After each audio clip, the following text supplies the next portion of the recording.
Chapter 1. A Life Without Love is a Life Wasted.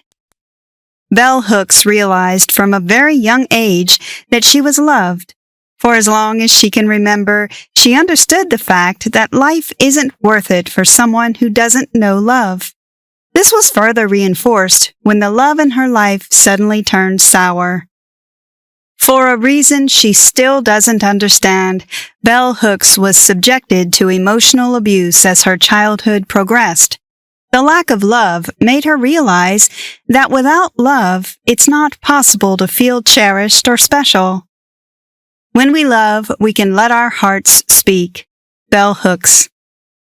However, for anyone who has been in this situation or something similar, it's important to realize that the past has gone and you can make steps to change the future. You need to let go of the grief you hold and open your heart to love once more.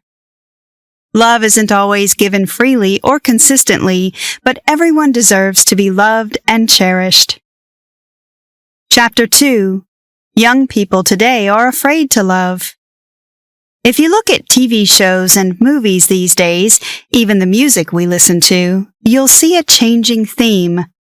A few decades ago, it was all about how love is important, how it changes our lives and brings us joy. These days, it's about love turned sour, heartbreak, and loss. It's no wonder that young people are turning cynical when it comes to matters of the heart. TV shows, movies, and music talk to us about loss and heartbreak, causing young people to fear opening their hearts to love. Today, we don't talk about love as much as we used to. It's a subject that makes us feel awkward, so we shy away from it.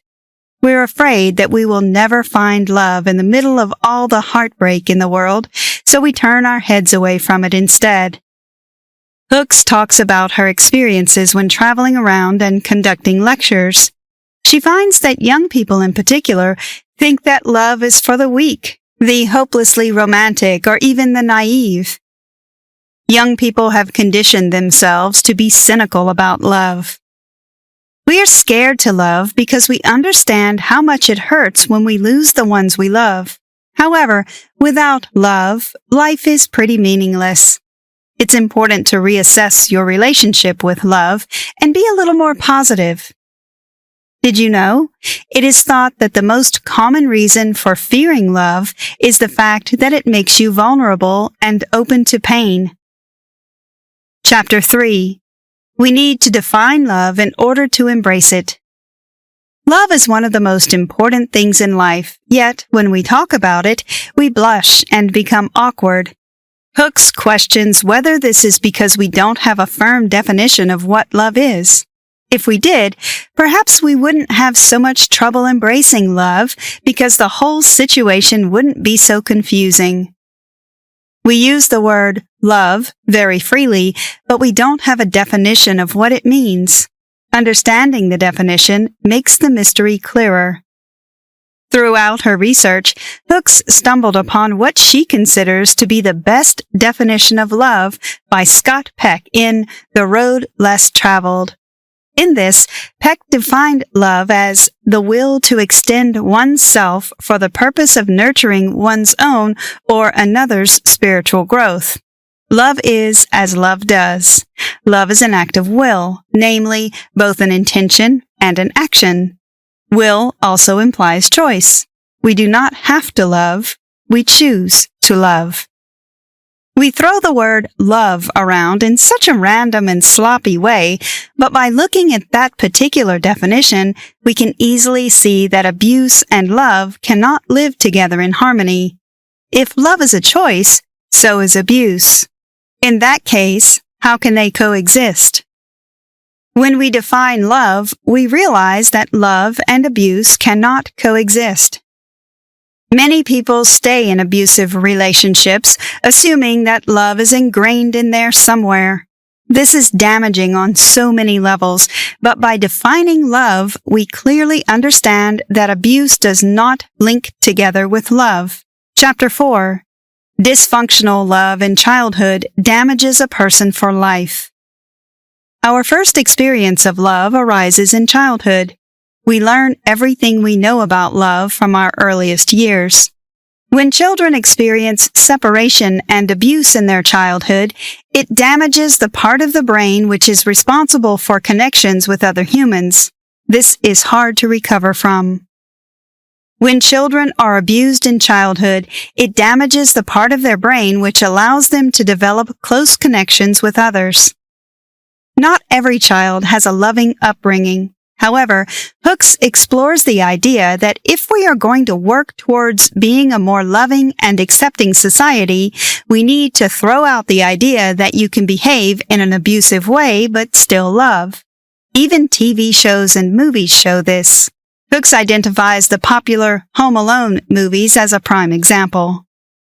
Society needs to understand that in order to love our children, we must understand that they are not our property, that they have their own minds and rights, and we should respect those. There is no room for abuse within that.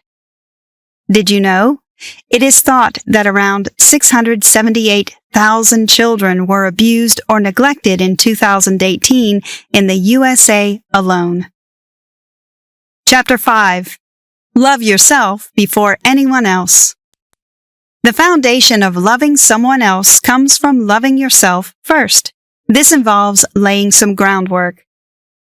If you do not love yourself, you will be unable to love anyone else. Bell Hooks.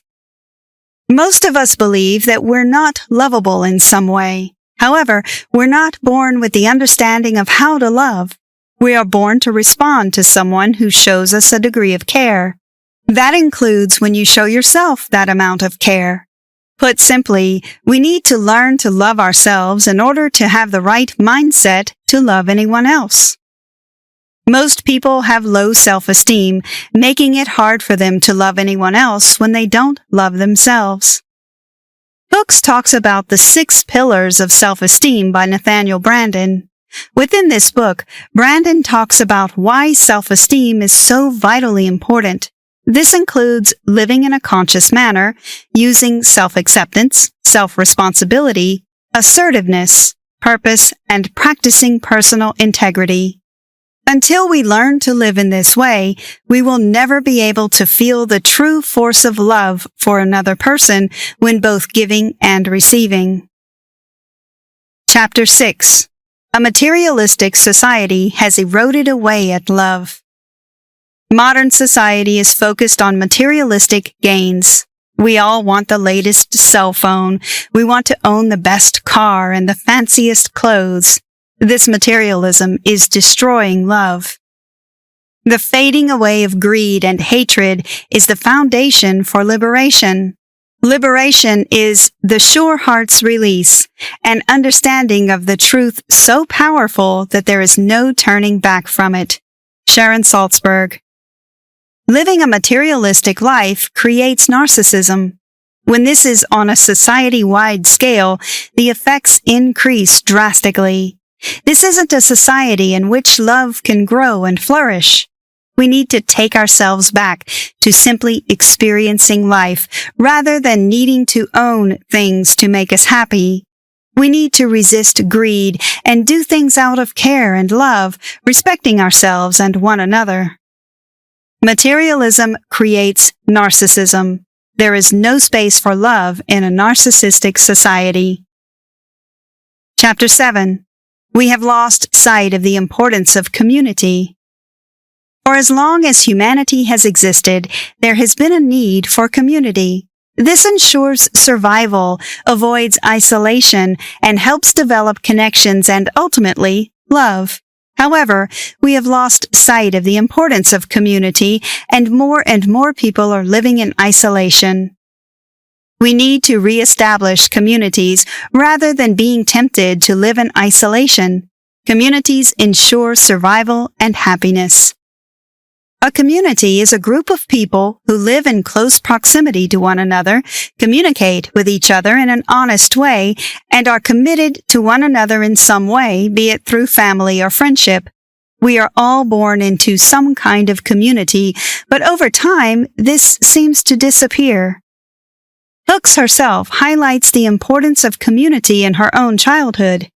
When she was suffering abuse, her extended family rallied around her and reminded her that there was hope and that there were many possibilities ahead of her. A community can be your village, your neighbors, your friends, or your extended family. It is simply a group of people committed to each other in some way who communicate with and support one another. Chapter 8. Is romance a dangerous thing?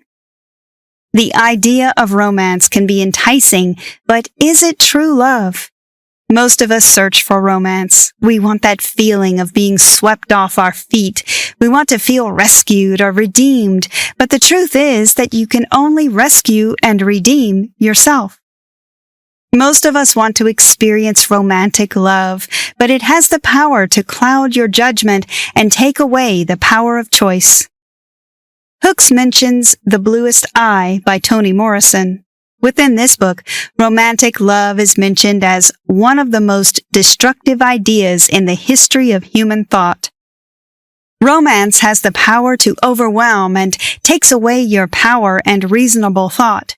When you experience overwhelming romantic love, you lack the ability to choose or make your own decisions.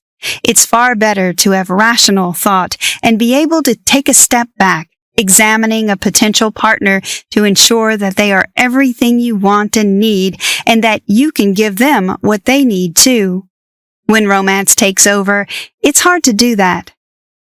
Have the clarity to stand back and examine a potential partner carefully. Hooks explores the same idea when it comes to sexual attraction. The chemistry and lust fogs your mind and makes it extremely difficult to think straight. It's entirely possible to have fantastic sex, but not love the person at all. You can even have fantastic sex with someone you don't even know. Whilst sex matters, it shouldn't be the one thing you make your choices based upon. Chapter 9. Every life experiences loss. Many people are scared to open themselves up to love because there is always loss attached to it at some point. The fact is, every life experiences loss of some kind, and death comes to us all. Many people are scared to fall in love because in the end, loss always occurs. Love makes us feel open and alive, but we shy away from it because when we allow ourselves to be vulnerable and we end up losing that person, the pain is overwhelming. Conversely, as a society, we have an obsession with death. That is a loss in itself. We somehow focus all our attention on death, but we allow ourselves to be pushed away from love because of the fear of loss. It makes no sense. When you allow yourself to love, when you open yourself up wholeheartedly, you see death as a celebration of life rather than a loss or a full stop. When you allow yourself to love, you see death as a celebration of the experience and of life itself. Conclusion. Love is something we all want, but many of us are scared to accept into our lives. Understanding the reasons for that allows you to knock down the walls and open yourself up to the possibilities before you. Modern society has become cynical. We no longer see love as something to strive for and something to accept. We see it as something to fear. By examining what love means to you, you can readjust your relationship with love itself. Try this. 1. Think about the music you have listened to over the last 24 hours or the TV shows you have watched. What kind of message did they put out there about love? 2. Do you love yourself? Self-care is vital if you want to become a whole and happy person for yourself. Start taking notice of your needs. 3. Examine the community around you and question whether you need to strengthen your links.